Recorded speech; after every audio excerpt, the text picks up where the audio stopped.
Welcome to Handicap Media Podcast. Got JP in the house. What's up? And we've got a special guest tonight, Kaden Guerra. That's it. I got it right. We've pronounced his last name wrong a few times. Yeah. So we got Kaden in here to kind of talk about his disability. Glad to have you with us. That's right. Thanks for having me. That's right. So you guys were talking about your grandmother's pronunciation of your last name. Guerra. Guerra. Guerra. Guerra. So what nationality is that? She's Mexican. Okay. I'm half Mexican, half white. Okay, gotcha. Well, kind of white, like Indian. I don't Indian. know. Yeah, my grandpa's Indian and white, German, Mexican. Gotcha. Little kettle pot. Gotcha. Got it all covered there, don't you? My dad's 100% Mexican, so I'm at least half Mexican. Gotcha. Yeah. Cool. Yeah, that is cool. You need to do a one of those 23andMe tests. My sister did one. Did she really? Yeah, so we're pretty much the same thing. But yeah, there's a whole bunch of stuff. It's just like a litany of a list. It's so cool. My brother and I did it. Uh-huh. And it's just really cool to see how close you are. But then there's some things that are like a mile apart. I don't even know what you're talking about right now. It's a genetic testing. It's called 23andMe. 23andMe. Yeah, so it's just a swab of your mouth. But what's cool about it is when you do it, it finds all your relatives that have also done it, and so you kind of link up. Oh wow! They'll be like, "Hey, this is your cousin. This is genetically speaking." So it's pretty cool. It tells you where your history came from and everything. She may ever go home and go, "Babe, got some bad news." That's pretty much what it is. Well, like I found out that I carry the cystic fibrosis genetic gene. So if my wife had that, then there's a possibility that we could have children with cystic fibrosis. Wow. Yeah, it also cool. tells like information about people that have passed too. That's right. Yeah. It gives it a lot of stuff. It just goes back like my family comes from the Vikings, etc. It look like that now with the beard. It makes sense. It makes sense now, right? I didn't know Vikings were they all bald though. I didn't know. Yeah. Well, I'm gonna let JP take over here a little bit. All right. Well, I know that you guys are in here chatting a little bit before we started. So, well, like I said, Kate, we're glad to have you, and want to hear about your. This podcast is all about have a good time, good discussion, telling funny jokes, but more importantly, we want to talk about disability journeys. My own. You heard the one last week, and now we're here with you tonight. You want to share with us a little bit about your disability? Absolutely. So I was 17 when I had my accident. A little story is I was a big football player. I had a couple scholarship offers before my accident. It was the week before 2 days. My accident was August 1st. So it just passed, just came up on 8 years. And I was at Lake Eufaula. One of my best friends, professional wakeboarder. And we're at Lake Eufaula, just on the boat like we are all the time. It was nothing out of the norm. And I was on the back of a boat, and I slipped. And I thought, hey, why not dive? It's a lake. And went head first. Went to about a half a foot of water. At the time, I was 6'2", 297. Big old, tree trunk of a guy. Yeah. And I just hit sand. Dove in about a half a foot of water. Hit sand. Sat there, drowned. And it's the craziest thing. A guy who I met the night before who got too drunk and fell asleep on the beach, who I put him in the car and drove him to my hotel, ended up pulling me out and saved my life. Wow. Yeah, so it's just the most bizarre story ever. he just happened to be right there. It just happened, and we were at Eufaula Cove, and so there's just like thousands of boats tied, and we were the boat on the very left, and right by the cut. By the cut, yeah, okay. And then we were the boat very to the left, so everyone was to the right of us, so nobody would have seen me, and he just so happened to be there. Wow. Pulled me over, rolled me over. And there's an off-duty firefighter, like a couple boats down, slapped the neck brace on me, knew instantly what happened. Within 30 minutes, I was in an ambulance and in a helicopter on the way to OU Med, where I spent 14 nights in ICU, and then went to Jim Thorpe. Got out September 26th. And then from there, I went home for like a week, and I went to Shriners Hospital for Children, where I stayed there, I think, the first time, like 3 weeks. Mm-hmm. started meeting goals, and I had a whole bunch of surgeries. I had bicep to tricep tendon transfer. I had brachioradialis. The thumb flexion gives me the ability to like pinch my thumbs. So most quadriplegics have no finger movement at all. But you can your thumb. Yeah, I can my thumb. So like it's the greatest thing in the world. I feel like, unfortunately, there's only like 5 surgeons in the United States who do it. That's super interesting. I've never heard that before. Yeah. There's not. I've never met another one. But in Chicago, there's a lot. What level is your injury? C5, C6. Is it complete or incomplete? Incomplete. Let's talk about that a little bit. Yeah, I think you need to. One thing that we haven't done a real good job of, what JP and I talked about, is when we're talking to somebody and we're kind of new at this game a little bit. Yeah. But as we're starting to get the story, I know some things that JP probably doesn't know. And JP's like, hey, man, I love this because I'm learning. But give us a little bit of what incomplete means complete. Maybe that help piece it together for the listeners out there. Okay, so incomplete is just not a severed spinal cord. So when you have a complete injury, it means your spinal cord is completely severed. There's nothing, absolutely nothing below where your spinal cord is severed at. Incomplete can be like a bruise. So if you think about it like this, if you have a sonic straw, and if you cut that sonic straw in half, that's a complete injury. But if you have that sonic straw and you just bend it in half and there's a kink in it and you can't suck the water up anymore, that's what an incomplete is. I think it's a great that's a great analogy. I've never heard really that. Is. Yeah. So that's what an incomplete is. And some incompletes, like me, I can still feel some things below my injury, not a lot, but some things. Are there like phantom feelings and stuff like that? Well, not so. I mean, yeah, like my legs will sometimes burn and more like of a nuisance, but right. But yeah. Yeah. Interesting. JP probably hadn't. I don't know if you heard all that type of stuff before. I have heard that stuff, but what I want to make sure that we go through all that. Luckily, with my day job, I've been exposed to a lot of the different diagnoses, but it doesn't mean I understand it because it's so different than my own. Mm-hmm. So, but your description, I got to say, is the best I've heard. That is, it really the is. Sonic straws. Now, if we could just get the guys in the Sonic commercials to actually do that skit, that would be really good. Yeah, it's a great analogy. They don't ask anybody who actually knows. Right. Yeah, that's always that way. They never do. So, okay, you're. So 17, was it junior? Were you? Yeah, I was junior going to my senior year. Okay, so it was senior year. How was the senior year? For you. I mean, because I met Kaden at Jim Thorpe at the time, and you always had this energy. That's the only way I can. That's about the only thing I can put it out there as. Yeah, I wasn't just gonna sit there. Yeah, no, you. I mean, I think you probably went through the motions, and you can maybe talking to us a little bit about that of being pissed off and all these things. Uh-huh. But I vividly remember things like that stick into my head.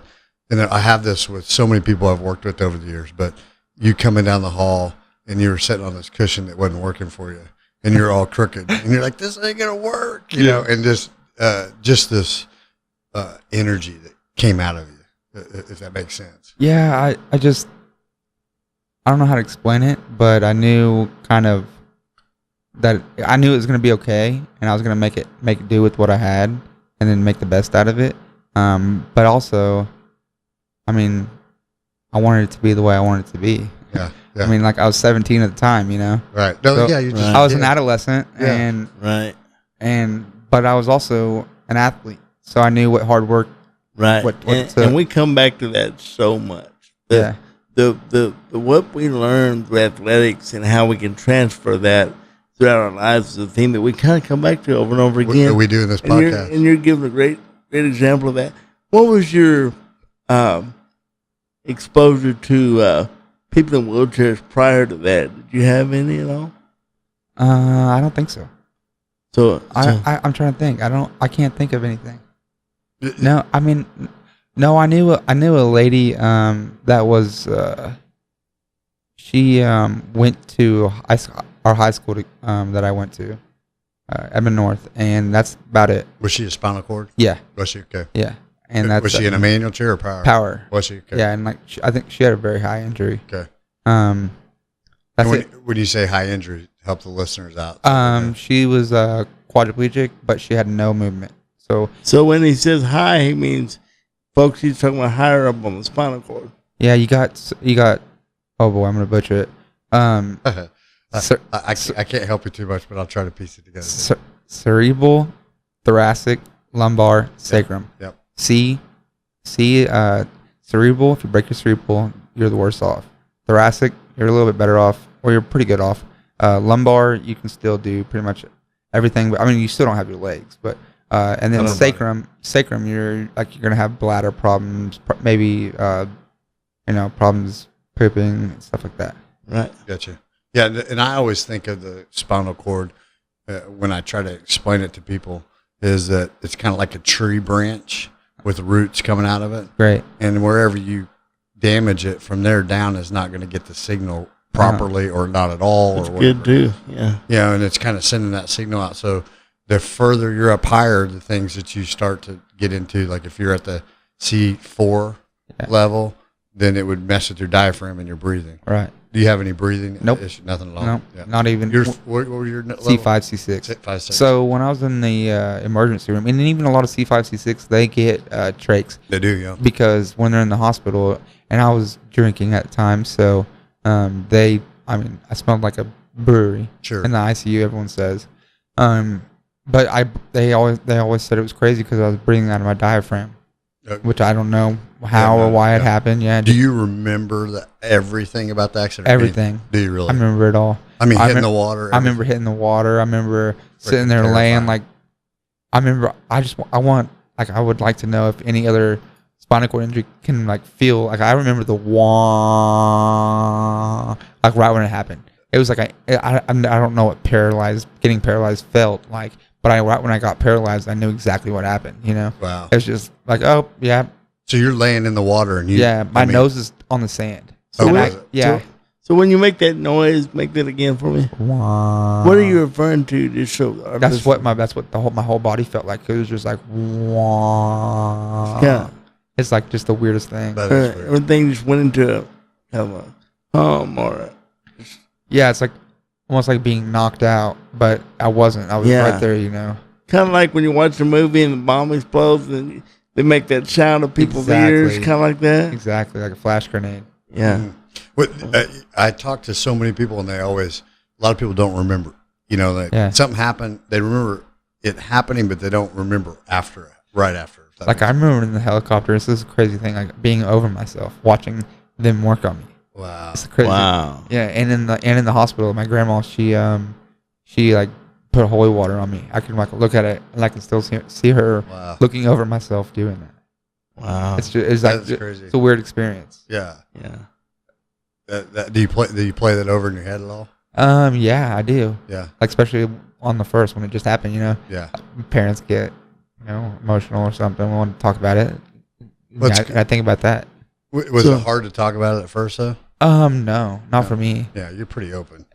Yeah, so no, it wasn't ever hard for me. And me, I don't look at it as a bad day. I look at it as like a great day. I wouldn't go back and change that day for anything. People always ask. And I think we've heard that a couple times. Yeah. Here in the studio. Yeah, man. Tell us why though. I think it's made me a better me. I see a lot of the people I hung around with at the time, and they're still not doing as good as I am. And I'm in a wheelchair, and I just think it's made me a better me. Well, you inspire people, bro. You just give me I think that's goosebumps the best attitude to have, and to know that we're on the journey we're supposed to be on. So to think that our journey was interrupted, no, it wasn't interrupted. We're just on a different part of our journey. It was already supposed to happen. Right. And we're the best version of ourselves we can be. And I just echo that, and I'm honored that you feel that way. Yeah. Super cool, man. It's either you have it or you don't. But let's go.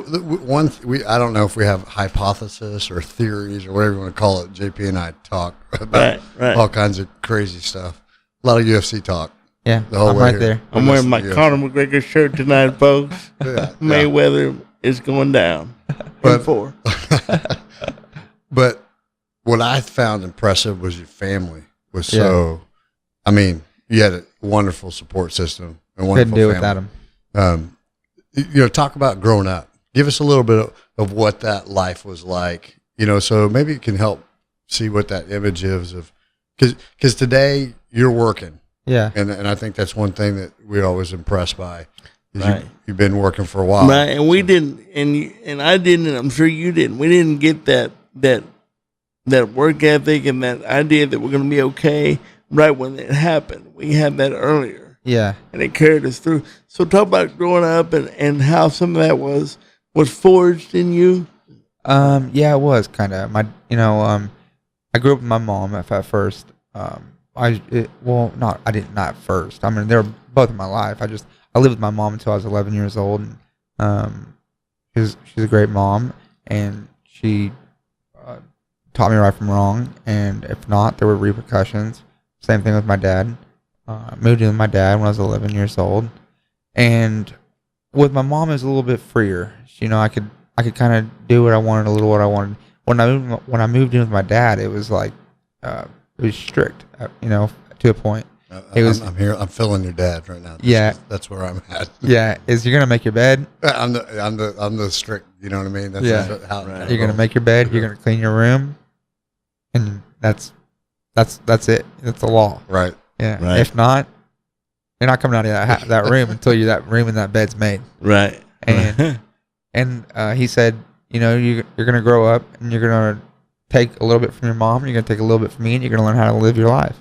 And that's exactly right. That's exactly what I did. And aren't you're thankful for that now? I am so thankful. It's not the kid's decision. At the time, I think he did the best thing, and I still do. Like both my parents still help me sometimes, but they both do it different ways, and I still take little things from that I like and little things that I don't, and that's what my PCA does. Right. So it's still the same exact thing. Yeah. Right. Yeah, I'm the same way. Yeah. Same way. So you're growing up. You're what are you into growing up? Oh, I don't know. Until high school, I was kind of a troublemaker. That's probably why my dad was a little stricter back then. So did you go to your dad because you were being too ornery for your mom? My mom took a job in Oregon. Oh, gotcha. Yeah, she moved, at first it was to California and then Oregon. And then but she's back here now. She's back now. Okay, yeah. She came back when I was 16. Okay. Gotcha. Yeah. But yeah, and she flew me out there every summer. Spent the whole summer out there. It was awesome. But it was. Got to go to California and Oregon for a summer and do deep sea fishes, cool. Ocean. We'd travel. We'd awesome. Go everywhere. So it was a great experience. It was awesome. That's cool. But you have one sister too, right? One sister, yeah. Yeah. Are you guys close? Shout out Kaylee. Super close. Kaylee. Oh yeah, I just saw her today. Oh, did you? She lives in Pauls Valley. She works in the car business as well. Oh, does she really? Yeah. Younger, older, what? Older. She's 20. Now she just turned 30. She's 5 years older than me. So okay, so now you got to tell us about your job, so we know what you do. I'm an internet manager at Bob Moore. So I was just trying to tell JP before we started what it is. It's so there's sources that first of all I have a budget that I can spend every month, and what it is I use it for third-party websites like Cars.com, Cars Guru, TrueCar. Those ads you see on TV, and then people go to them on their computers and they're shopping cars, and those leads come in, they funnel in, and then BDC, which is Business Development Center, that I manage, they answer the leads, and then I manage how they manage the leads, and I set rules like if this then that, if that then this, in a CRM, which is a customer retention management, and it's just a program that all of our customers funnel in. I manage that, and then there's AdWords. So I manage AdWords as far as I'm not so managing it now. At Bob Moore, there's a big it's a lot more. So I was at an independent place before this, where I did it all myself. Right. But now we got more hands-on, which is awesome because obviously there's 17 stores, and there's kind of there's already a guide, so it's a lot easier and not kind of I wonder if this will work. I wonder if that'll work. You've got some numbers to back up what you're doing. Yeah, and then do you have measurement standards you have to worry about each month? So markers. During the month that Yeah, absolutely. We got to have so many impressions on the website at this time. And we have to have so many. Our budget, if we're over $12,000 by the 15th, well, we need to slow a little down. That's what the around 50 grand budget for a month on the internet side of things. That's cool. Yeah. So and that's digital. That's all digital. And then I handle our AdWords. So AdWords is like. At first, when I first started learning Google AdWords, YouTube. YouTube is the best thing for everything. Yeah, it is. YouTube. I got a education on AdWords. I do too. On YouTube. Oh yeah. For everything though. Yeah. Everything I need. My son and I fixed a garbage disposal the other day with YouTube. Yeah. What you can look up the same brand, you can look up the brand and the sink, the tile you have, and they'll have it all right there. I'm pretty sure you can do a tonsillectomy in your kitchen. Yeah. On YouTube. So did you go to school then for computer programming? No, I didn't do any schooling. I went to, you guys were asking me about my senior year. I didn't even go back for my first semester of my senior year. I only went to I didn't need very many credits. I was going to do concurrent anyways, which is concurrence where you spend, you do 2 hours of college courses and then go back and you spend the rest of your day at, high school. Basically, you basically almost got all your classes done already by the time you get to the senior year. Yeah, and so they just pretty much said, hey, you don't have to come this first semester. Let's send some people over your house every now and then and do some bookwork. And the second semester, all I went there was from 9 a.m. to, I think, noon, and then got to leave. So how did you get into the car business? My sister, to be honest. Does she really? Yeah, she's been in the car business for a while, and her and my dad, they got both a lot of mutual friends, and I guess they were at the bar one night, and the best ideas happen at the bar. The best ideas happen at the bar. Yeah, and one of their mutual friends who owns a car dealership in Oklahoma City was there, and was like, "Hey man, I need a BDC agent or BDC person," and she's like, "My brother would be the best one. You don't know anybody who talks like him." But that was true though. Yeah, and so he brought me in, and I just started killing it, and I learned. Before I even went in, I did a whole bunch of research of what a BDC person is, how to handle a lead, how to follow up. Yeah, so obviously you coming in competitive, you want to come in there and do great. Exactly. Now, now those are long days at the car dealership. Yeah, they are. So how's that work for you with your disability? So I get up every morning at 7 a.m. Okay. And on I'm trying to think of a different way to say it because it has a cuss word in it. But my bow days. You can say it that way if you need to. Yeah, my bow days. I call it shit and shower. My shit and shower days. I had to be there at 9:30 or 10, which I'm always there at 9:30. So it takes about an hour and a half. Gotcha. To do my. It's a lot of prep just to go. Yeah, just to go. So on the other days I have to be there at 8:30. So it's 8:30 and 9:30 to 10. So it's really not that bad. And then it's on my 8:30 days I can leave at 6, and on my 9:30 10 days I gotta leave at 7. Okay, but it's a full damn day, dude. Yeah, it's full day, no lunch. Yeah, and that's a full day when you add the complexity of everything you have to do to just get there. Yeah, you know what I mean. Yeah, and bedtime. There's stuff at night. Right, you're not just going to bed. Yeah. If I get up and have to be at work at 7, I can get up at 6:30 and make that happen. Yeah. But that's not going to happen. Right. Yeah. We can't do that. Yeah. No, it's not normal. Well, JP has to, if I'm going to pick him up, he'll tell me like, "Hey, I'm taking a leak. Give me another 10 minutes." You know, yeah. I know what it means. It's code. He doesn't say, "Give me 10 minutes." Yeah. Right. And then dealing with the PCA, and did they show up on time? Wait, hold on. We got to talk what a PCA is. So personal care attendant. Mm-hmm. So it's and I have one as well. Well, I did. She actually just got hurt, and so I don't have one at the moment. So it's back with the parents. Parents help. Yeah, cool. And I'm in the middle of getting another one, but yeah. So what I'm noticing is, so because I'm new to the PCA thing. Because my wife, she may have found that she thinks the grass might be greener on the other side. So I'm thrust into the PCA world here. What I've noticed is with mine, she's terrific, by the way. But she shout out to Sydney, but she's not real big on mornings sometimes. So sometimes I'll text her and say, hey, I hope you're on the way. Time's ticking.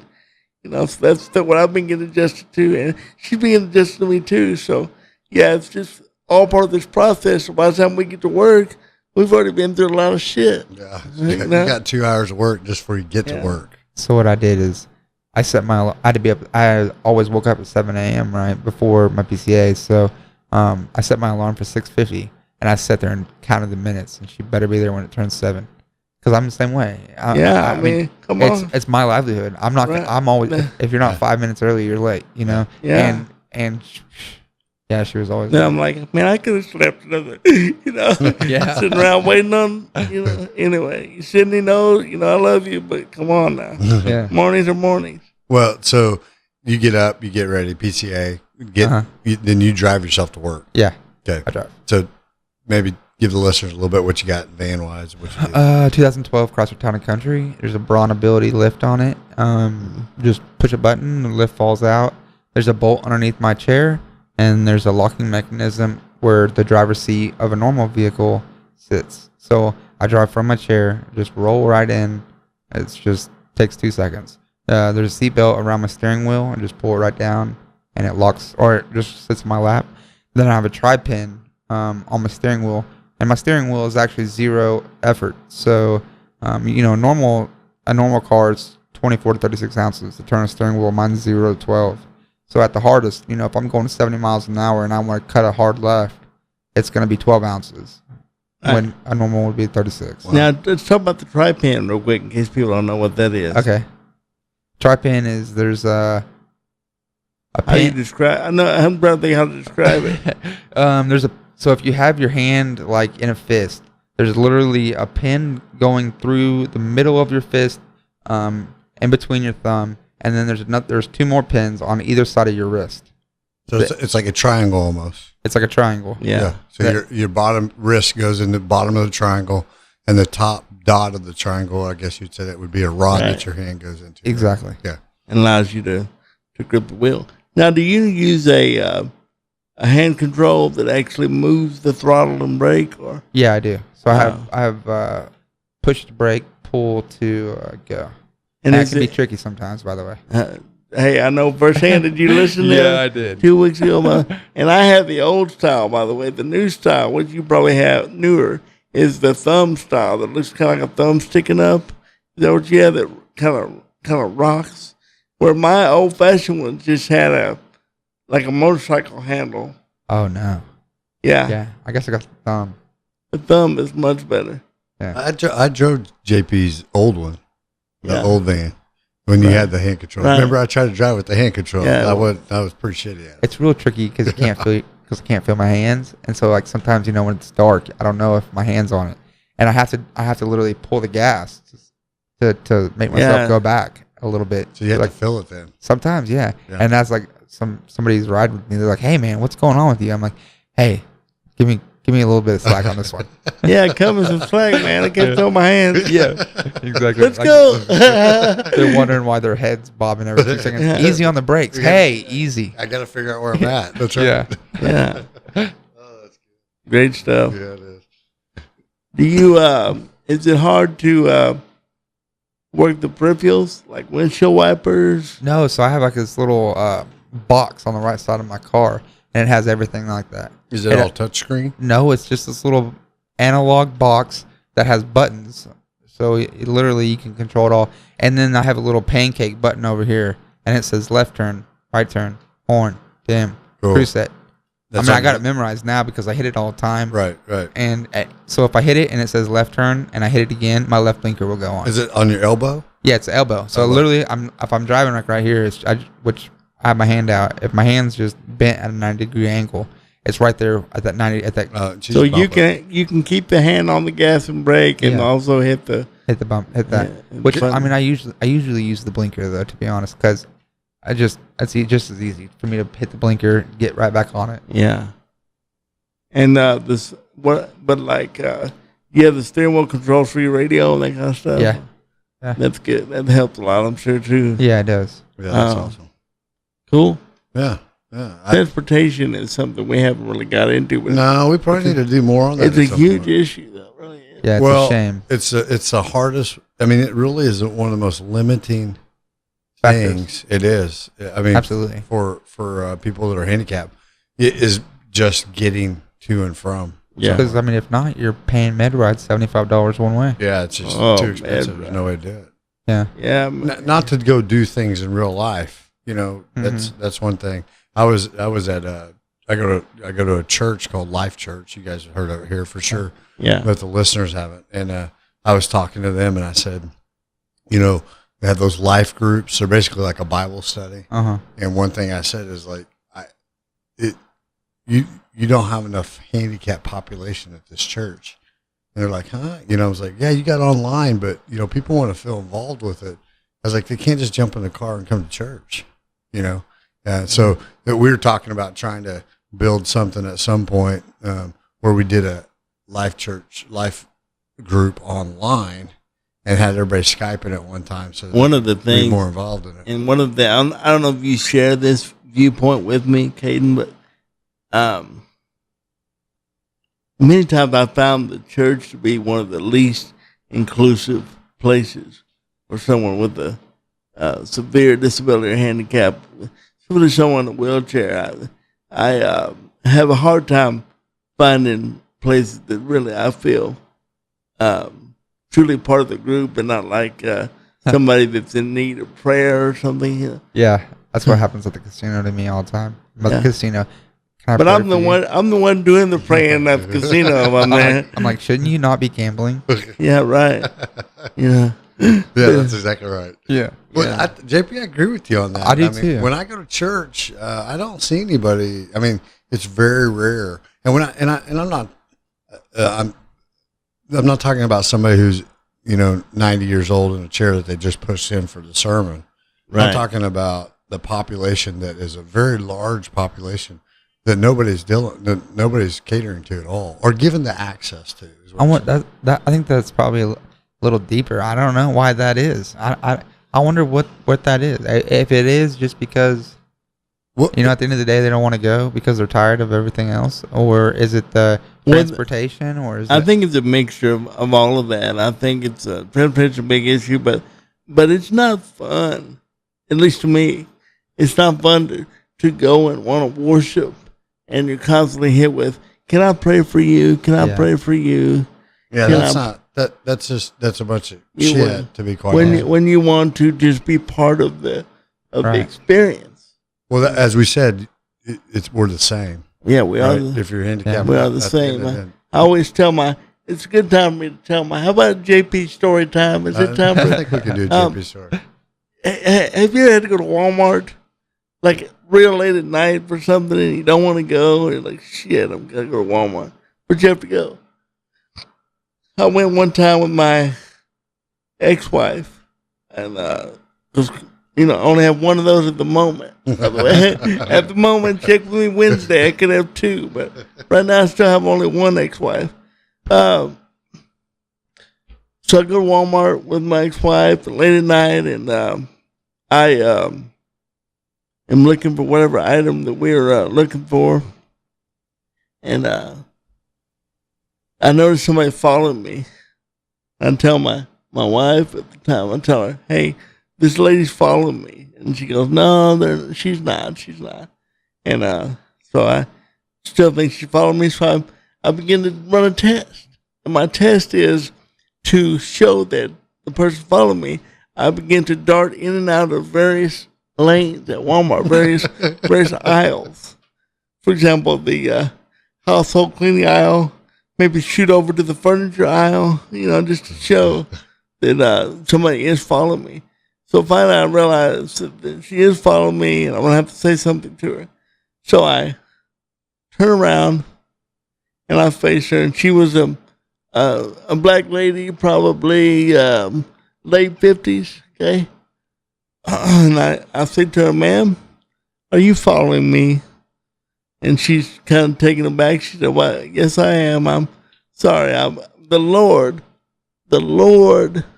put it on my heart that I prayed for you. Well, what do you want to pray for me for? And she said, well, the Lord put it on my heart that I want to tell you that when you wake up in the morning, you're going to be able to walk. What? She said that to you? Yeah. And I take a deep breath and I think, how in the hell can I fit in a long disability etiquette seminar into a 1-minute interaction? So at that time, I looked to my wife, and then it came to me. I said, well, shit, I know what I'm going to do. I said, thank you, ma'am. Please do that. And if you don't mind, let me pray for you. And she smiled and said, I would love that. Thank you. Thank you very much for praying for me. I said, yes, I'm going to pray that when you wake up, you're going to be white. And she got really offended for some reason. Did she really? And I had to explain to her, ma'am, that's the same prayer. For you to pray my disability away, you're changing the very fabric of who I am. That's true. Yeah. You're changing my culture. Yep. You're changing my makeup of what makes me me. So I'm asking, can I do the same for you? And she stormed away. But whatever. She probably thought it was a race thing. My wife's cracking up, by the way. And wherever she is, where this lady is, she remembers that interaction because my disability is, like I said, the very fabric of who I am. Yeah. So if you take that away and change it, I'm going to do the same for you. Or try to pray it away. So I've never heard that story before. So that's my Walmart story. Never go to Walmart past 11 p.m. No. Well, I do just because there's nobody there. Except that lady. She's roaming. She pops out when the wheelchair shows up. You know. Yeah. Well, it's interesting that you have that opinion of church. Yeah. In general. Well, yeah, because I didn't grow up in a super charged church environment, but I did. My first wife came from and by the way, she was black, which makes the story even funnier, guys. And my first wife's black, right there next to me. When I'm telling that to that lady, great stuff. Wish she could have been there. I wish she could have been on YouTube. But so anyway, I married into this family, and her family was super religious, and they were Pentecostal religious. So they believed that the only reason I'm in a wheelchair is because my faith wasn't strong enough. So during our really? Yeah, during our 11-year marriage, I mean, I dreaded Sundays because the male tends to be around the wife's family. That's typical. Yeah, most of what you do is being around. And so I was in the church services a lot. So every time I go to church, they would pray for me, and they expected dramatic healing because in the way they expressed their Christianity. I never heard that before. That's crazy. The way they expressed their Christianity was God can do anything, anytime, and you just have to. You're not believing hard enough, Jason. Huh. I never heard that before. I wonder if that goes like with different religions. Well, I grew up Baptist, and we just weren't supposed to dance and drink. Right. Yeah, Pentecostal, you got all that, plus you get to speak in unknown languages and all sorts of things. I had to get the hell out of there. But see, that's unfortunate. For me, when I look at it, it's unfortunate. Yeah. Because they would allow their mindset to be that. Yeah, or to think that God is an imperfect creator that made a mistake that he's going to correct at some point. Yeah. You gotta, right. You gotta assume that we are meant to be who we are. And I believe I'm meant to be an example, and I think you have your beliefs as well, but to constantly be bombarded with this, especially in this part of the country. Well, and if you're in the true part of church goes to the very fabric of what we talk about. We're all the same. Right. Yeah. Like to be in that environment to me is for everybody to participate. And plus, there's going to be limitations. You know what the even bigger issue was, besides the constant trying to heal me and pray for me, was the fact that the damn church service was so long. I missed a shitload of kickoffs. Yeah. Every Sunday I missed kickoff. I Man. can't have You can't with do that. Yeah. My fantasy team is too deep for that. Yeah, you got. Yeah, I gotta can't be miss back by- kickoff. I Yeah. mean, I will. But God's a Dallas Cowboys fan, so Yeah, I mean, yeah. he nobody wants you to know watch that. that. Jerry said it. You're not supposed to work on Sunday so you can watch football. That's right. He put a hole in the roof, Texas Stadium, so he can watch his favorite team playing. You have a favorite team, Kaden? Yeah. Who- Kind of. It's kind of the Bears. The Bears? Because I went, and I wasn't really the biggest Bears fan, but when I was in Chicago at the Shriners, I went to a Bears fan. I'm in a Bears game, not a Bears fan. I went to a Bears game, became a Bears fan. So, And Hey, see, that makes sense. at least you didn't say the Eagles or something. I can Or the respect. Redskins. I can respect the Bears. You know, the NFC Central classic team, coached by a Cowboys tight end for a long time, Mike Ditka. In case you folks didn't know, Cowboys tight end. JP will always find a way to bring it back to the Dallas Cowboys. Just saying that. I'm a big Dallas fan. My dad's a big Dallas fan. Oh, is he really? But yeah. So I mean, I am a big Dallas fan too. I wouldn't say I'm the biggest Bears fan. I like the Bears, you know. But Yeah. I like all teams. That's what fantasy football's done to me. You know, That's right. man. I just go for the players. You become more player based than team based. There's no doubt. And Now, are you playing fantasy this year? Absolutely. Do you play it live or do you play it online or what? It's all online. So you just you get 10, 12 people around, and we do it with lumpies lumpies. You do a live draft? Live draft. I love the live draft. too. That's the best way to do It's it. a good shit show. yeah, it is. Yeah. It's a lot of fun. It's a- though. By the 12th round, you're like, hey, I'll take whoever. Right. Well, we're still trying to like our last round. I'm still drafting Barry Sanders. And Yeah. that's the stuff Right. that we do. Right. Oh yeah, great stuff. Yeah, Come back around too. You know, the Cowboys just played Thursday. I know. Well, I didn't watch it 1 second of it. I can't watch Yeah. preseason. I watched a little. I watched the beginning, but they didn't play anybody. They got the win. What jumped out to me though is we can go there for a second. Is they've got that All-American basketball player from Baylor. Oh yeah, that's right. Hadn't played football since the 8th grade. Yeah, that's just I heard crazy. that. to me. And he goes out there, gathers. He goes out there and catches a 26-yard touchdown. First pass he ever caught. He goes up like a rebound, touchdown. 6'6", 280, something like that.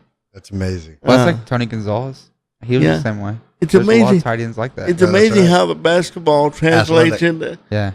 into NFL tight end. Athleticism. Yeah, That's what it is. but it's a one. It's so many times it's a jump ball against a linebacker. Yeah. So great deal. So, Just until he gets hit real hard. And then he's going to be saying, oh, shit. Yeah. That's exactly right. Yeah, see that? What am I doing? This is the wrong sport. Yeah. That's the trade-off. This was cool until I got smashed by that guy. Yeah, until he gets his paycheck. Right. Yeah. Then he's like, Right. okay, I'm fine with this. Although Right. he's going against Sean Lee, one of the harder hitters. So. Right. Sure. Oh, Sean Lee's cool.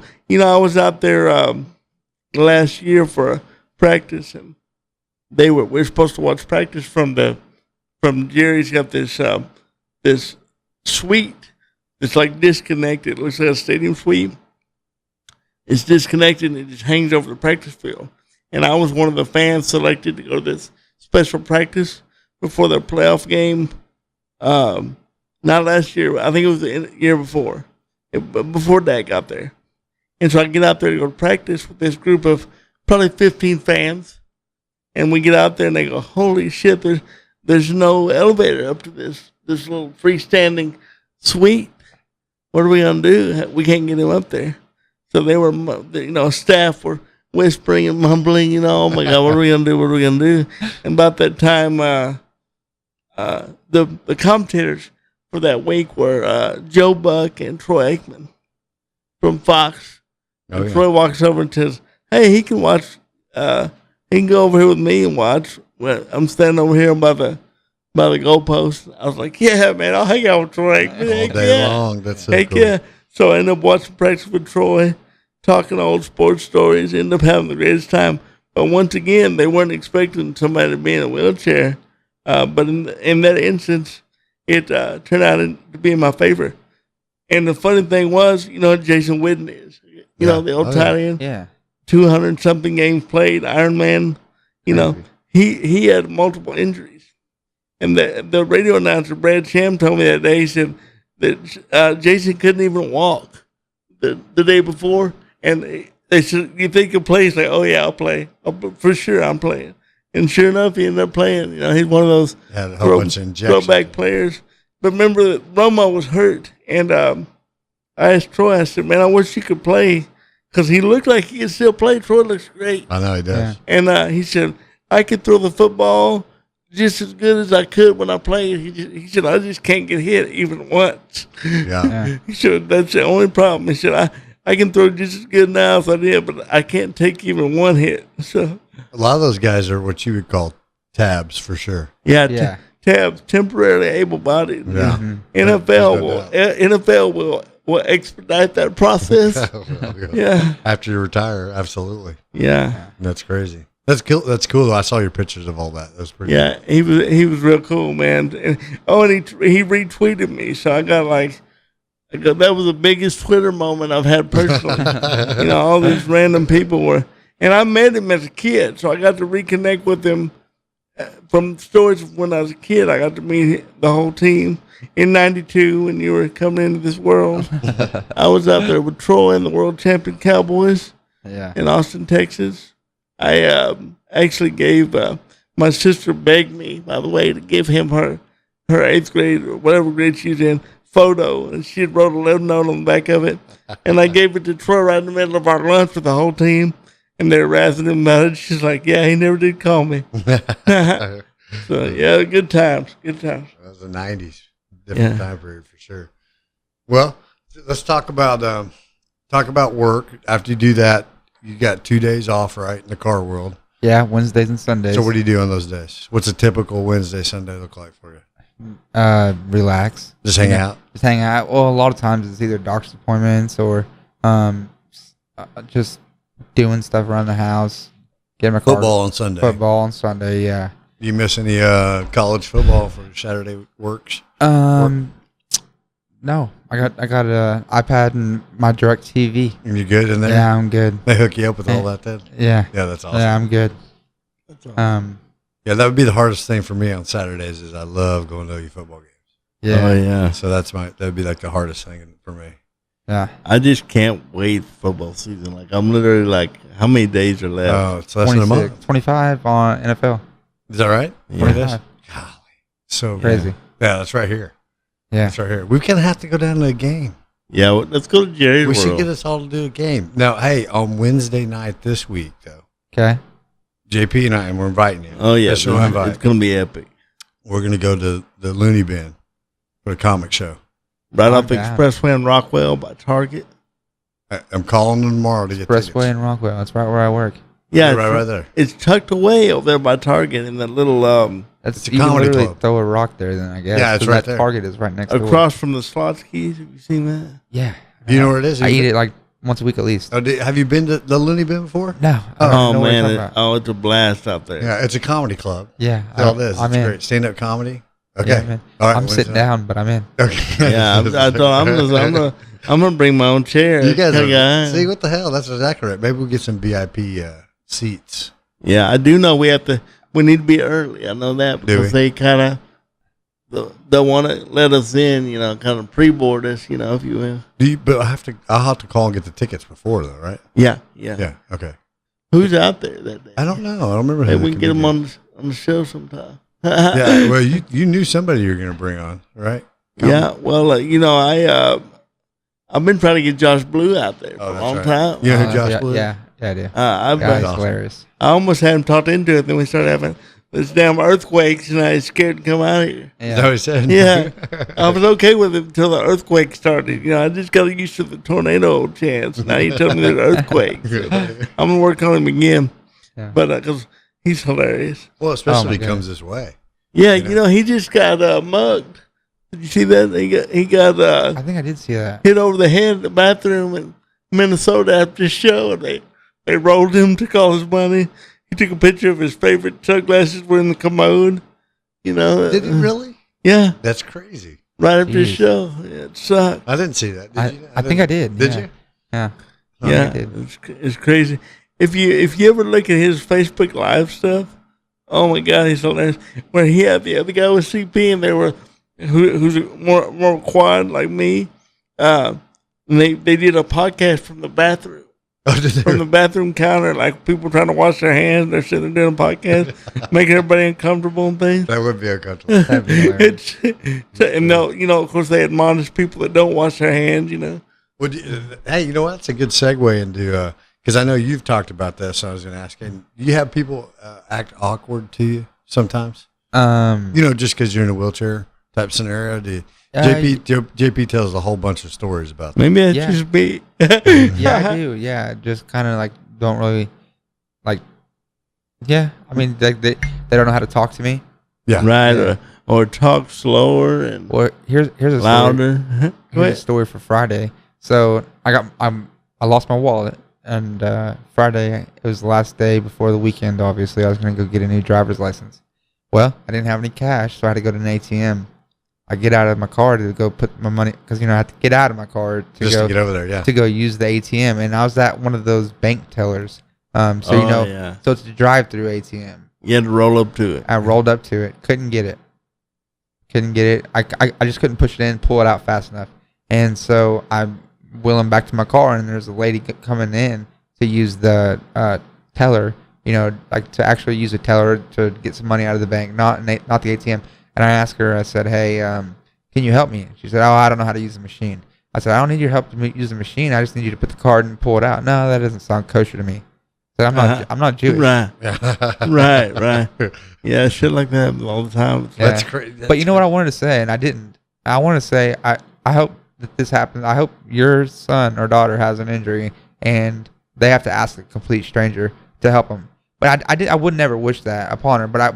That's what it's going to take for her to be able to say, okay, let me help this guy. To your point, it takes. We talk about this moving something in Congress or doing something. Yeah. It takes somebody knowing somebody to actually ever get a movement. Do you do? Which is sad. Have you done any flying since your injury? A lot. When you were asking Josh about that, yeah. So I know all about it. I fell on the tarmac actually in Chicago. Oh, I've done that many times. Yeah. In fact, is the day really complete if you haven't kissed the ground of the tarmac? Yeah. Right. Well, would it transfer to you when that happened? No. For some reason, you know how you meet the gate, you go out the gate, but this one, it was just stairs, and so they had no way to get me down the stairs. That's what happened. So they just pulled me backwards, and every stair, I would get a little lower, and I'm tall. Your butt slipping out. My butt's slipping out, and they got me in there, crazy. Well, I went out the side of it. Wow. And about 5 minutes, I had every guy in a suit standing around me, apologizing and saying, "Hey, sign this." And I said, "Okay." Yeah. Right. I've been the main time. I actually fell on the tarmac in D.C. in a similar fashion.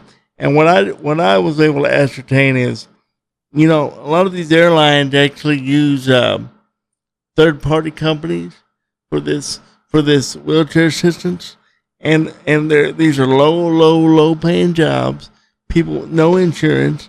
And in my case, when I fell, they had one gentleman had my upper body, and he spoke fluent Spanish, no English. Yeah. And the gentleman that had my lower body spoke some type of Central African dialect. Wow. Without English. So, and I was speaking English. You couldn't even direct them. So there was 3 languages going on. And then when I was on the tarmac ground, I began to use gestures. My gestures were understood. Yeah. I should have started with the gestures, I guess. But that's crazy. But yeah, that the airline is something else, and I've had that happen to me. Well, we're planning on doing a whole show on that sometime. Oh yeah. Yeah. Because it's just so bad, so bad. It's horrible, and I've had the same type of having to pee in a plane before. Oh yeah. And this was actually before I could cat myself. So it's me and my dad, and I have a coat on. I'm having to hold this coat up while my dad's helping me. Luckily, we're the 2 seats on the right by the window in the middle seat, so it wasn't that bad. But yeah, we can't walk to the bathroom, guys. Right, we can't. Yeah. And nobody stops to think about that. But when something like that happens, they kind of have to. But it's such a basic right to be able to relieve yourself. Yeah. We're allowing the airline industry, because they don't seem to have the human desire to do the right thing seems to be lowered when it comes to airlines, because they don't say, hey, let's redesign our fucking planes. Why are we building them like this? Did you see the story? It just came out this last week, and all I could do is think about people, the handicap world.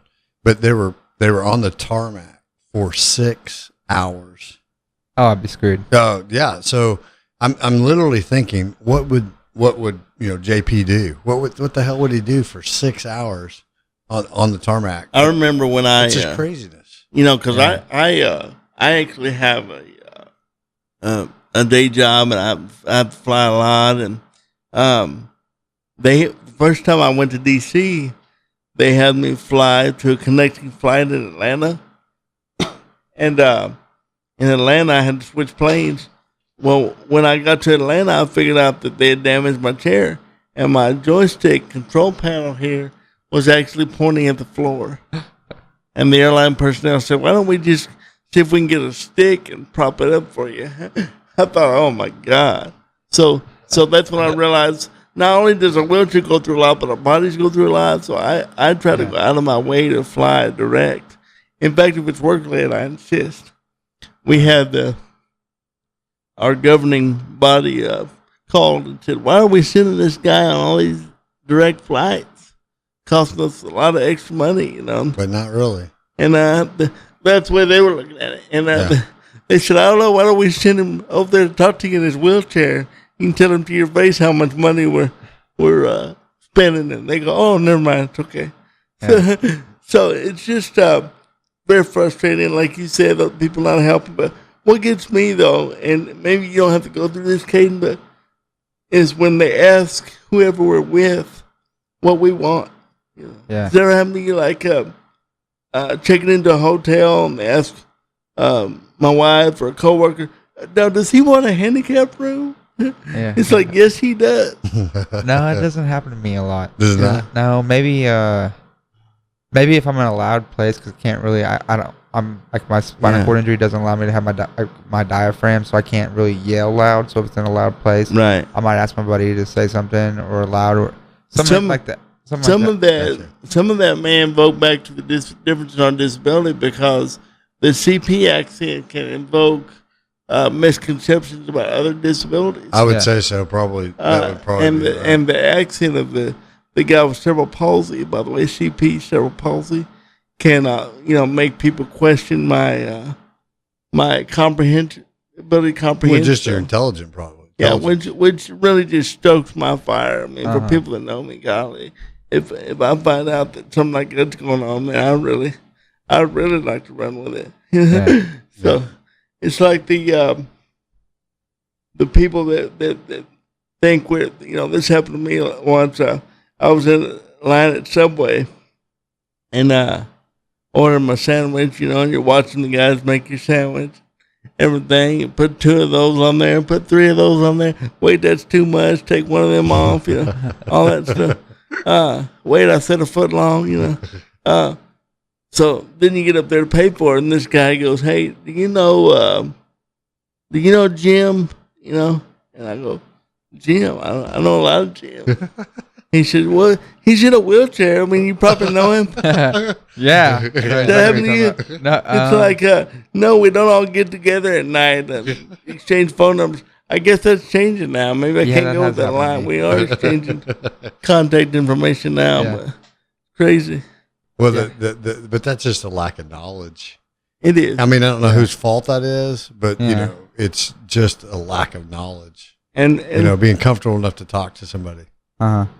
Yeah, and part of that is what we're trying to change now, is giving people a chance, or listeners out there, interact with us. Please leave us comments, and we want to change that. We do. But you were talking about YouTube earlier, Kaden. Yeah. And I was at the lake, and JP's texting me because he's at the mall. Did we tell the story the other day? I don't know. I don't think we did. You didn't tell. I was having that same feeling a moment ago, but no, I don't think we have. Well, you need to tell it anyway so he can hear it for sure. Well, I'm always kidding, because my kids, I got 2 boys. One just turned 15 Friday, and the other one's turned 11 in October. And each of my 2 forays into marriage. But they're both great boys. But I'm always telling them they love YouTube, especially my 10-year-old loves YouTube. Well, that's an age. I mean, I like you too. yeah, I me mean, too. I do too, Yeah, we man. just talked about it. We love it. I do, but like my 10-year-old, I mean, I don't even think he didn't even care about the TV anymore, really. No, Yeah. I mean, it's mainly all about YouTube. it is. So I'm always telling him, I'm a YouTube legend. Yeah. He's like, yeah, whatever, Dad, whatever. We're rolling through Penn Square Mall. Out of nowhere, this couple stops me and says, hey, I'm sorry, but are you JP from Handicap Media? And I said, well, yes, I am. They're like, we just love your podcast. And you should have seen the way my son's mouth was gaped open. I mean, I was legend status the rest of the day. He's like, you really are a YouTube legend. I told Braden that story. He's like, no way, Dad. No way. He's all fired up for it. It's so cool. Yeah, it really happened. Yeah, It really happened. it's awesome. So, so after your injury, we got to go back to that a little bit, though. Yeah. So I definitely wanted to talk about one thing that I think I've noticed is you still have a group of friends that you do stuff with. Oh right? yeah, I got none of my friends left. They're all around. They're all around. That's Yeah. the greatest thing. I mean, so cool. I've had to kick a couple out, if anything, that were bringing me down. So that's the only thing. I mean, The pity party. That's the pity part. Only thing I can say is my family, my friends, my whole support system has just would probably be the reason why it's so easy for me to. And that's what we talk when I spoke about the constant presence. I think that's exactly what I mean. For Kaden, for me too, having that support system, friends that stick by us, family, it gives us a strength that you can't put a figure on. Yeah, absolutely. Well, but you have, you certainly can credit. I can credit my parents for all kinds of things, but you also have the right attitude, man. Yeah. I mean, those people are around you because of you too, dude. I mean, you need to understand. That's a great point, as it really is. Well, because it's no different than anything else. I mean, you associate yourself with all kinds of people, but those people wouldn't keep associating with you if you weren't that type of guy. That's about the only way I can say it. I mean, when you were 17 and I met you, you were full of yourself. You know what I mean? I was. Yeah, that's okay. Absolutely. Right? That's all right. And now you become the man of who you are. Yeah. And I love it because I've seen it.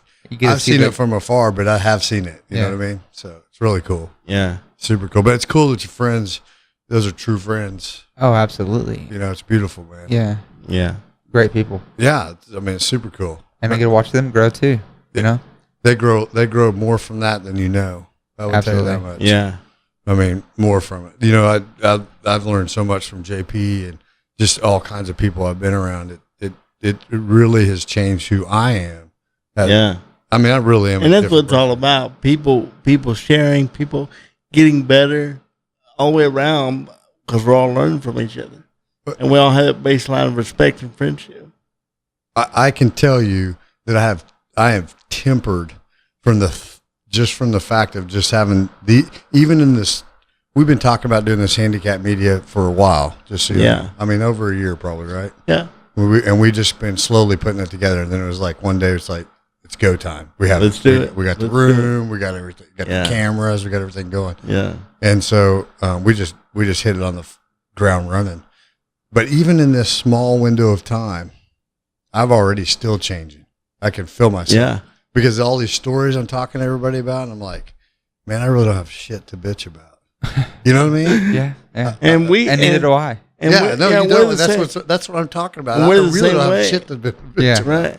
Neither do I. Yeah. And I say that to people at work all the time, and I know they probably want to strangle me. I'm like, you have nothing to complain about.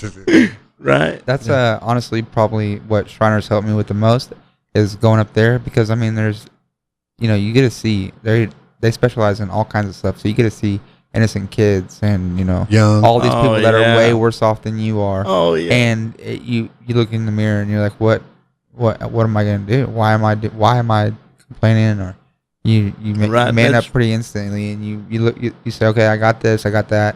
I always say it's not about what you can't, or it's not about what you can't do. It's about what you can. So that's kind of like how I've been able to have. My dad echoes in my head. Awesome. Echoes in my head. My dad always used to say, can't, never could, and he would always hammer me with that. And it was hard. Some things that I went through, but it's the mindset of, hey, I've got to figure out a way to do this. I've got to figure out a way to have the life I'm meant to have, and I'm sure you feel the same way. Yeah, absolutely. Yeah, it's beautiful though. I mean, that's the only thing I can tell you. It's beautiful to see you grow up, man.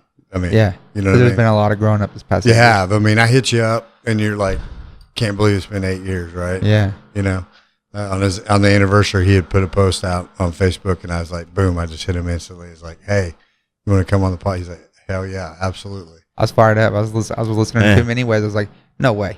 Yeah. We're glad to have you. We're glad to have you. Oh hell yeah! This is something that we like I said, we kind of fostered this idea for at least a year, and to see it come to fruition. I can't remember being this excited about something in a long time. It's not. I mean, it's work. I'll say it's work. Yeah. I'm the amount of time I spend on stuff, but it doesn't feel like it. And that's the only. I've experienced that before once in my life. With what I did, and what I do. Yeah. I experienced that when I first started that, but I'm experiencing it all over again. You're doing it because you want to. This is not about money. Yeah. It's literally about something bigger than me, and that's what we talk about. Exactly. Yeah. Giving a voice and making a connection where there wasn't one. And nothing against any podcasts that are out there now and that have been out there, but everything seems to be real us and them. And we wanted to make it more about we're all one. We're all one. Right. Let's go to the bar together. Yeah. Let's go. Let's have a good time. That's right. Let's have a good time. So that's why we got to recruit people like you to help us. Like, hey, I just went to this place. It's totally badass. You guys need to come check it out. Yeah. And then we're like, okay, well, you meet us there, and then we'll go do it. You know what I mean? Right. That type of thing. Those are the things we need. That input constantly. To put it out there and people see. Yeah. Well, they do. They need to see it. I mean, it's okay to not know shit about disability. It's okay for people not to know it. Yeah. Sure. And then, like you said, on an older podcast, if you go on YouTube and you type in what your disability is, I guarantee you it's a old video that's no entertainment, no information really. I mean, there might be informational, but it's usually an able-bodied person. Like if you go in there, how to stretch a quadriplegic, good luck. It's an able-bodied person and it's 10, 15 years old. Right. Yeah. So and we're getting all the disability stuff, and we're bringing in sports stuff, having a good time, and we want everybody to enjoy this podcast, whether they want to be so-called disability experts or not. That's the real awareness happens. Yeah. Is when you break that's where the vlog comes from. Is to say, I'm going to have disability be a focus point of it, but really we're just going to do everyday shit. Yeah. Right. And when you see that barrier gets broke, like JP saying, they just show up to the vlog just to watch it because it's kind of interesting, kind of fun. Yeah. That's the goal, because now the awareness opens up. I wonder what they're doing. Yeah. Yeah. Right. What are they going to do this week? Yeah. Just what is it? What the hell are they doing? Yeah. They're doing something crazy. So that's where we've got to get. JP and I went and did one on the restaurant, and we need to do more of that stuff because that's right up the alley. Oh, it is. It is. Finding places that are inclusive and welcoming and accessible. We really want to remind not only people that don't know about disability, but also remind people that have disabilities, hey, the city is still your oyster. I mean, you need to be out there doing your thing. Don't be held back by, it won't be accessible. Oh, I won't be able to use the bathroom. We're going to help people find cool places to be and have a good time in our local area and eventually everywhere. Yeah. So I never really had a hesitancy of going back in the public after my accident. You're not the type though, right? But there are a lot of people out there that really don't. Well, you probably met a lot of people now. With I did. I met a lot of people who didn't want to do therapy, who didn't want to. They were just get away from me about. I had a bad mentality, so. Yeah. And I think there's a part of that where they, especially in the spinal cord world, JP's a lot different because this is just from birth. He doesn't know any different. Yeah, I don't have anything to.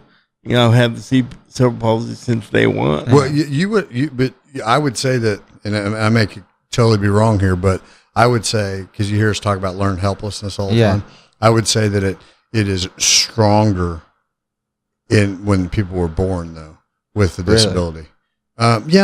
In my opinion. I can kind of see that. I could actually agree with that. Because it's fostered at a young age. And you had, it's bad to say that JP didn't have a normal upbringing, but it's that was his normal. That's his normal. That's right. And I was lucky because there was still that level of expectation in my household. Where a lot of people that have my type of disability from birth, you have the nurturing that just never stops. Right. Whereas Kaden grew up and they said, hey, you don't make the bed, you're not going to get to go to that birthday party. Yeah, exactly. Or whatever. Yeah. I didn't get in the room. Yeah. And I got to watch out because there's some remotes flying at me. Or, I'm just hoping that. Your dad's not far from what my dad was. And my dad, too, believe me. If my dad asked me twice to get out of bed, it was not going to be good. The second time would be with him grabbing my ankles. Exactly. I'm coming out of the bed. That's awesome. It didn't matter that I was in a wheelchair or not, and I'm thankful for that. Well, I did, but I think I wasn't then, though. I think the learned helplessness is stronger in that when you're born with a disability, as opposed to because there's different disabilities, and we have to be open about that here, and that's one thing. We're dealing with a lot of physical, but when we get into mental, the world changes. Yeah. When you have something mentally that you can't do, then there are things you can't do. But you're not, just because you're a quad. Yeah. Does it bother you when people say you're a quad? No. Personally, it's a compliment. It's the worst spinal cord injury you can have. It is. And I'm killing it. So right. And you're still keep calling me a quad. I love it. That's so awesome, dude. Yeah. That's right. That status of being that, but yet it doesn't stop you. I want to get quad father on my back. Yeah, the quad father is what we're all really reaching for. That's exactly right. I'm not ever gonna get that. I just want no tattoos. Oh, I have a half sleeve. Oh, you do have a half sleeve. I didn't see that. How long have you had that? It started. A guy drew it for me in the ICU. He's the original part of it, and then I've had the whole thing though for at least 3 years. Okay, so here's a question for you. I couldn't feel most of it. I was going to ask you that, but the other side of that was, do they recommend against it? Oh no, nobody said anything. Nobody said anything. I didn't ask questions either. I was just curious. Yeah, no. If there was like a. Well, I'm sure you didn't ask questions. No, you just did it. Yeah, I just did it. Went there with friends and we all got tatted. Fair enough. If I was going to get dysreflexic or anything from it, I would have learned after the fact. Yeah, you would have already been laughing. It's always better to ask for forgiveness in those kind of situations instead of permission. I got like 5 lines in me. Sorry, you can't finish. Right. That's good.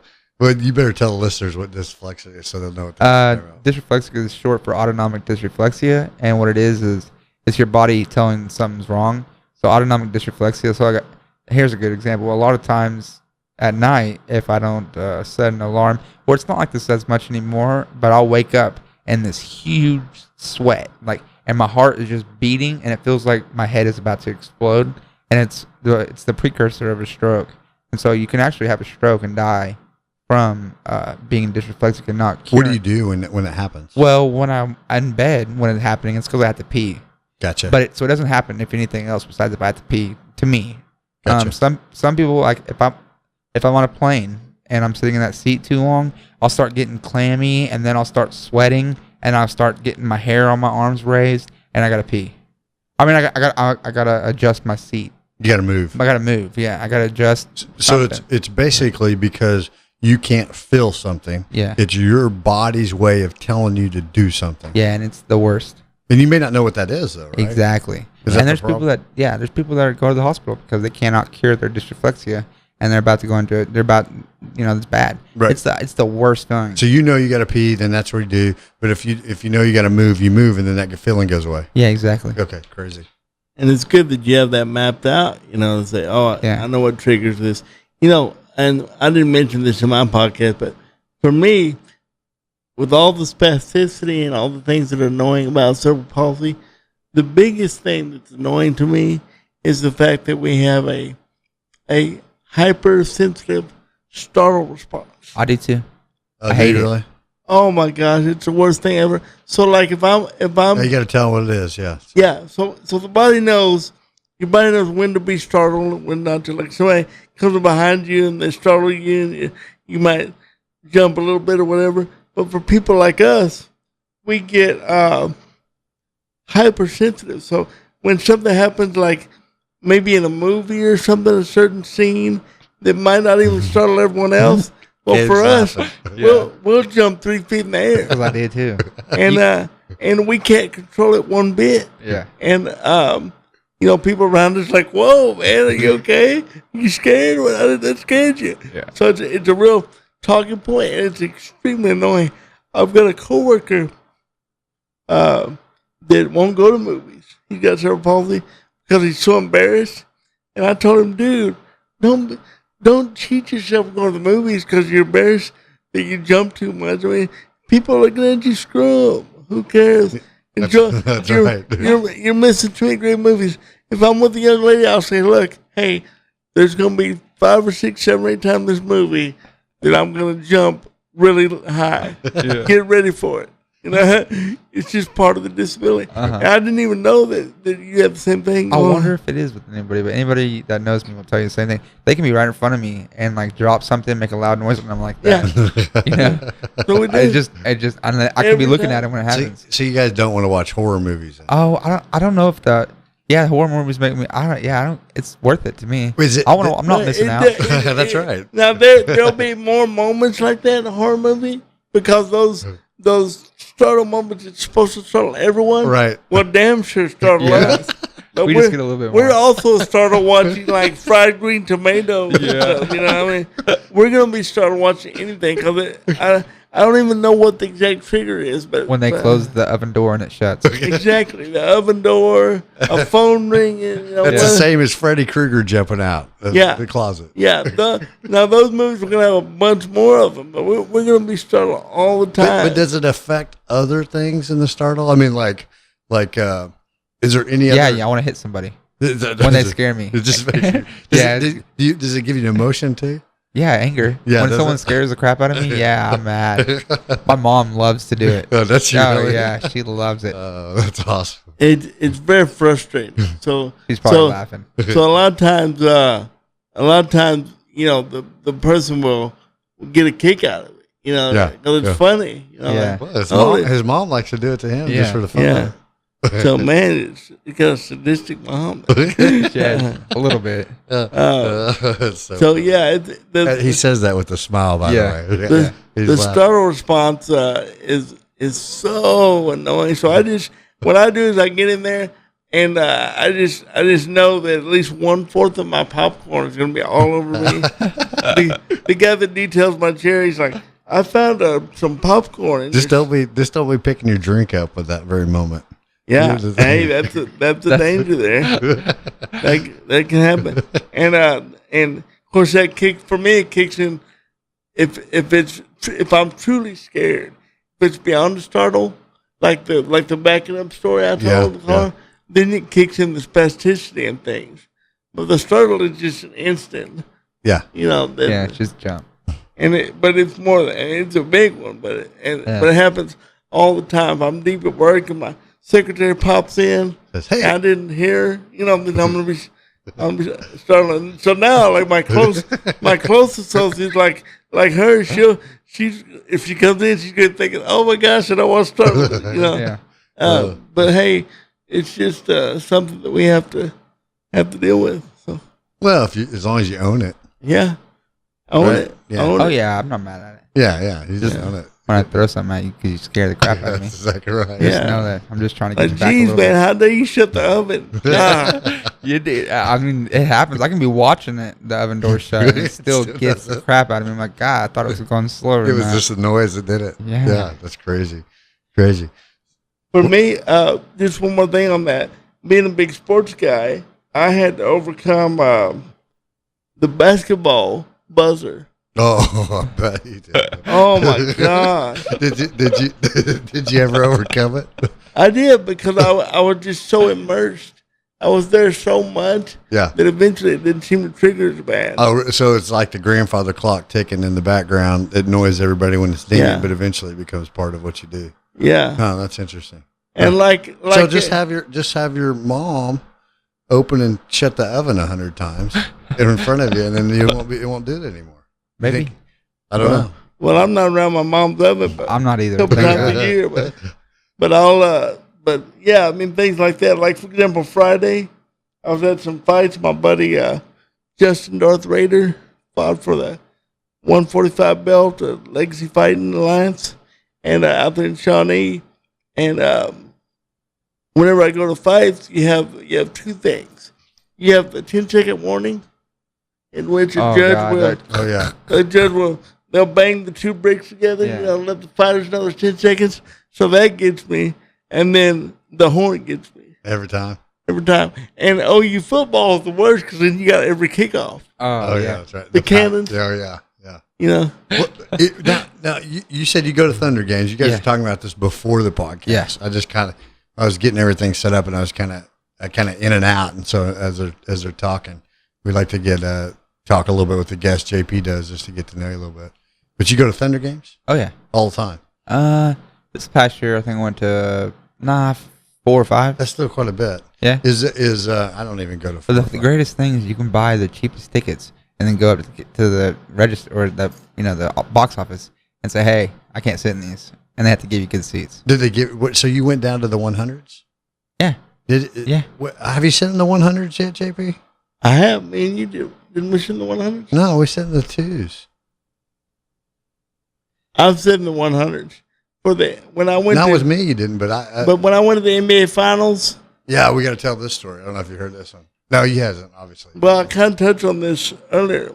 I'm a huge sports fan, big basketball fan, and my dad got me tickets to Game 1 of the NBA Finals, Oklahoma City Thunder versus Miami Heat.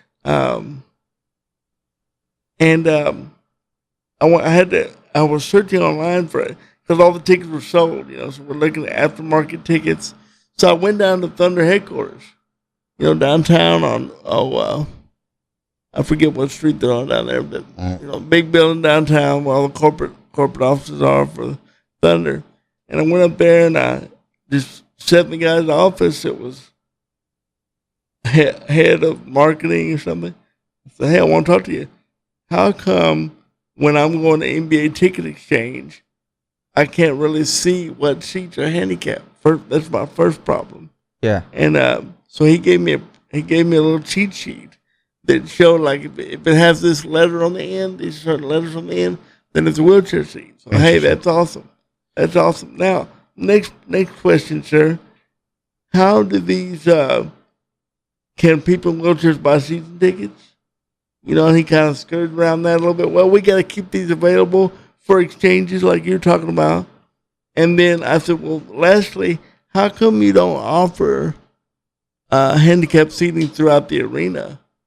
Like, for example, courtside, you don't offer any courtside seats. Because my theory is seating at NBA games should be based on your basketball IQ. That's my theory. I'd be in the nosebleeds. Yeah. So he said, well, he kind of didn't answer that. So then I found that. So then I went online. Now I've got the secret code, right, to know what tickets to buy. And we found the tickets and got 2 tickets, and they were costly. And the lady that actually had them that was not even in a wheelchair, and how did she buy these season tickets, and she's not in a wheelchair. And then I had people who weren't in wheelchairs that were migrating down and trying to squat in the area, squatting in the area. Yeah, wheelchairs. And so yeah, we're gonna get into that. We're gonna get into that deeper, We got to at some point, but because why can't you buy a floor seat if you're in a wheelchair? I don't know. I was telling JP. I wonder if it's because we can't move out of the way. And then a basketball player runs into us. Yeah, That would be my only. That better be the only reason why. I'm calling horse shit on that. Yeah. I'm not gonna give him. I'm not gonna give him that escape. You know. Well, JP doesn't care if somebody falls on top of you. That's right. I just mentioned. I hope Draymond Green falls on top of me. I'm gonna punch him in the nuts. Draymond Green, the Shrek guy. Get a taste of his own medicine. That's right. I always want to kick people in the nuts. Maybe your spasticity will kick in right when it comes at you. Superman strength. Superman kick right to the groin. Straight iFly style. That's right. Yeah, we were at iFly. Did you watch that vlog? Yeah, I did. Okay, so we were at iFly, and JP and I are in there recording. Oh God, I'm gonna be laughing in a second. I know. So we're in there recording and just going doing our thing. I've got the camera on. It's going. And this lady's spasticity kicks in and kicks one of the guys working there right in the balls. And the guy, literally everything he had to get out of the air tunnel, and he dropped to his knees. He took a knee. Oh, I mean, yeah. Oh, yeah. because it was full force spasticity. Yeah. And, as I tell you this story, steel can be bent. Still, Nobody understands. No. Stuff can be bent that's not supposed to be bent. Yeah. That's exactly right. And this guy took one. I mean, he went. I was looking for the ambulance, really. Well, usually there's like a graze effect, or it's like slow, and then it comes on. Uh-huh. No, it was like, I mean, This guy. oh man, he dropped. He went to his knees, and then of course JP and we're laughing. Yeah. We're not supposed to be laughing, but. We didn't put any of that in the vlog. It was, I lost a pint of blood from biting my lip that night. Yeah, that was and a transfusion later. Yeah, it was pretty bad. It was a pretty good one though. It was a good one. Okay, so we're at the end here, guys. It goes fast when we're having fun though. It's been a great It one. goes quick. It's It goes super quick, doesn't it? Yeah. I know. It's like you're looking forward to it, and it's like bam. But Wednesday night, All right. so everybody can check it out. You guys can check Kaden out. He'll be on the vlog. All right. Wednesday night, we're gonna hit it up. Take the comedy out. Make sure you got somebody who can drive. If you have a drink, I don't know if you drink anymore. Do you drink ever? I do. Because you don't want to end up in a wheelchair. Yeah. 'Cause you don't want to- That's right. Well, you don't want to do worse than that. So we got to figure those things out. Right. I can get us a driver probably for sure. All right, night cool. if we need that. Cool. So you got to figure that out. All right. Okay. You and I, we'll hook up. I'll message you. We'll figure that out too. Hey, it's been great. Check out the vlog. We didn't get into some government programs, so next time. Okay. Well, Because I had some good stuff to offer. let's just put you back on the list. Hey, well, we'll come back. You'll come back and do another episode with us. All right. That's what we should do. We should do a follow because we started on that government one. We can do that was part one. We can start another one too and do part two because the reality is we need to scratch the surface of that. Yeah, so much. There's so much more. You're right. Hey, we'll do that, and I'm extending the invitation right now. All right. I want you in here when that happens. Yeah, that'd be fun. I'm in. All right. Yeah, Thanks a lot, everybody. No, thank you guys for having me. This thing is awesome. Yeah, it's cool. You got any message for anything out there? Anybody who that is maybe I don't want to say newly injured, but somebody is out there. You're quad. Yeah, you can do it. I would say that you can do it. It's not like even today. Not every day is a good day. You know what I mean? Just shitty. I have shitty days. I mean, we all have shitty days. Sure we do. You got to get back up and give it your best crack. That's what I would say. You got to get up, keep moving forward. It gets easier. It really does. That's what I would say. It gets easier just with anybody. I would say. Well, just from me knowing you since that time period, I got the privilege of meeting you then and knowing you now. And to be honest with you, from afar, I kind of watch a whole bunch of people from afar is the only way I can say it. I'm really proud of you. Well, I appreciate that. That's the truth, man. I've seen you grow, and I've seen you do things and continue to do them. And it's beautiful, and I just want you to know that you inspire me on a regular basis. So, right on. Yeah, it's cool, man. I love it. Awesome. I'm glad to met you. I look forward to having you on again. You too. All Celebrity. Right. That's right. All right. Thanks, everybody. All right. See you next time. Just keep on doing what you do.